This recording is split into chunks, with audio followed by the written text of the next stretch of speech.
समर्पण की भूमि है।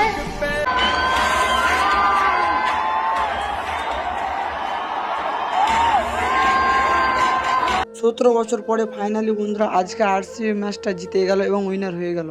আজকের এই ম্যাচটা বন্ধুরা আরসিবি জিতা নয়, এই ম্যাচটা চ্যাম্পিয়ন হয়েছে বিরাট কোহলি। তার এই ইমোশনাল দেখে কত ফ্যান কান্না করেছে।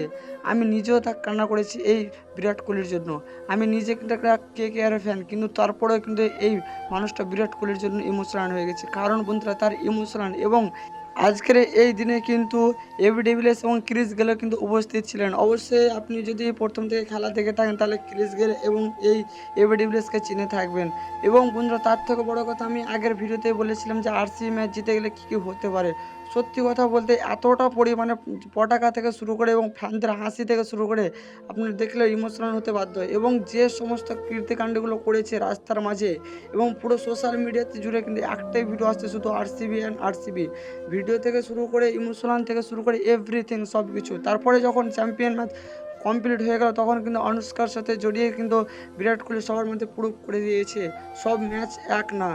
এরপর আর মনে হয় যে আদার্স ফ্যানদের মুখে কিন্তু আরসিবির নাম বা ট্রোল ভিডিও বা একটাও কাপ নেই এরকম হাস্যকর বা আরও বিভিন্ন ধরনের যে ট্রোল ভিডিওগুলো ছিল, ফানি মিম ভিডিওগুলো ছিল, এই সমস্ত ভিডিওগুলো মনে হচ্ছে আর পোস্ট হবে না আমার মতে। কিন্তু আপনার মধ্যে কী মনে হচ্ছে সেটা অবশ্যই কমেন্ট করে জানাবেন। এবং বন্ধুরা আপনি যে ফ্যান হন না কেন, যদি আরসিবির কিং কোহলি যদি ফ্যান হয়ে থাকেন তাহলে অবশ্যই কমেন্ট করে জানাবেন। তো বন্ধুরা আজকে শুধু এই ইনফরমেশনটা আপনাদের দেওয়া ছিল। আজকের ভিডিওটা এই পর্যন্ত এবং নতুন ভিডিও খুব তাড়াতাড়ি আসছে বন্ধুরা। তো ভালো থাকবেন, সুস্থ থাকবেন, টেক কেয়ার।